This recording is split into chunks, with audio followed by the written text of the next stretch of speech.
Nous avons tous été frappés par le scandale Volkswagen. Des consommateurs trompés sur les performances réelles des voitures achetées, un secteur automobile durement impacté, la capacité européenne à atteindre ses objectifs en matière de protection de l'environnement et de lutte contre le changement climatique sérieusement mise à mal.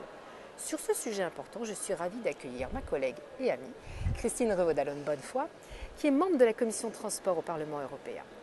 Christine, sur ce sujet qui est particulièrement d'actualité, le Parlement doit se prononcer sur la révision du règlement réduction des émissions de polluants des véhicules routiers à la fin du mois d'octobre, très prochainement. Quelle est notre réponse dans ce sujet ?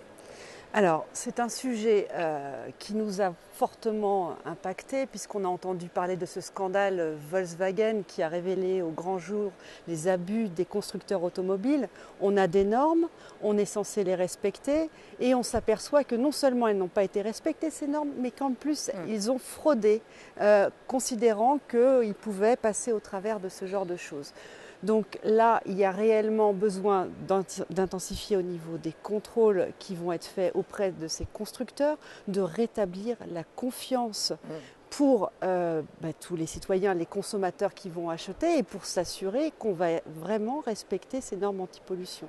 Donc il y a eu une réaction immédiate du Parlement européen, réaction qui n'était pas, qui ne tombait pas comme ça, qui ne tombait pas d'en haut, elle venait simplement parce que c'est un sujet sur lequel on est extrêmement sensibilisé au Parlement européen dans plusieurs commissions.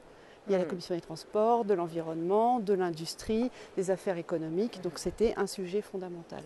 Et je crois que les socialistes et démocrates ne pouvaient pas anticiper sur cela, mais ont quand même commencé à mener des actions. Est-ce que tu peux nous dire un peu dans quel sens ? Absolument. En fait, avant qu'il y ait cette affaire, l'affaire Volkswagen des États-Unis, on avait le travail que tu as aussi dans tes commissions sur des règlements qui doivent être révisés, qui doivent être mis à jour, et on avait celui sur les émissions de polluants que la Commission nous proposait de mettre à jour pour être un petit peu plus à niveau par rapport aux émissions de pollution du diesel, mais aussi pour tenir compte de nouvelles types de motorisation que peut être le gaz ou d'autres types encore de motorisation.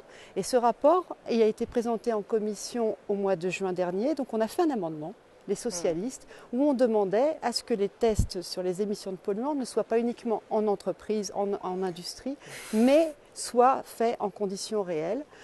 Avant même qu'il y ait ce scandale, on était déjà sensibilisés par des associations sur le risque d'une réelle distorsion entre la réalité des émissions de polluants et celle qui était affichée par les constructeurs quand ils vendaient les véhicules. Donc on a déposé des amendements en commission des transports qui ont été adoptés, petite majorité, mais adopté et repris en commission environnement ensuite. Donc ça démontrait qu'avant même que le scandale arrive, les députés européens s'étaient sensibilisés sur la question. Donc une forme d'anticipation. J'imagine dans ce domaine que la pression des lobbies doit avoir une grande importance. Est-ce qu'on peut en parler un peu ? Alors, les lobbies ont une forme d'importance, certes. Nous, de notre côté, je vais être très honnête, on a été sollicités par, j'en parlais, l'association qui s'appelle Transport et Environnement et qui est constituée de militants, de chercheurs qui ont fait des tests et qui nous ont sensibilisés. Et c'est vrai qu'on a pu travailler sur un certain nombre d'amendements importants pour le texte avec eux. Et il faut le dire, de l'autre côté de l'hémicycle, un peu plus à droite, il y a eu les constructeurs automobiles qui ont été parfois très proches de certains députés pour tout faire pour que nos fameux amendements sur les tests en conditions réelles ne passent pas. Voilà, j'étais en session et j'ai entendu effectivement 2-3 choses assez intéressantes et assez surprenantes. Dernière question, ce scandale il existe. On pense qu'il aura effectivement des répercussions assez importantes. D'une certaine manière, est-ce qu'on ne peut pas saisir cette chance pour se dire que la législation européenne, elle doit évoluer et elle va évoluer vers quelque chose qui soit plus dans la prise en compte de nos idées ? Absolument. Et l'objet de la discussion aujourd'hui au Parlement européen, c'était justement de dire à la Commission, mais faites passer ce règlement qui impose les tests en conditions réelles. Et faites-le passer rapidement, c'est la première chose. La deuxième chose que nous demandons, c'est de faire en sorte qu'il y ait une agence autonome au niveau européen qui contrôle ces émissions et que ce ne soit pas comme la situation actuelle où les constructeurs automobiles font partie de cet ensemble d'experts qui vérifient. Juger partie d'une certaine manière. Exactement, donc ça fait partie des sujets sur lesquels il va falloir vraiment avancer.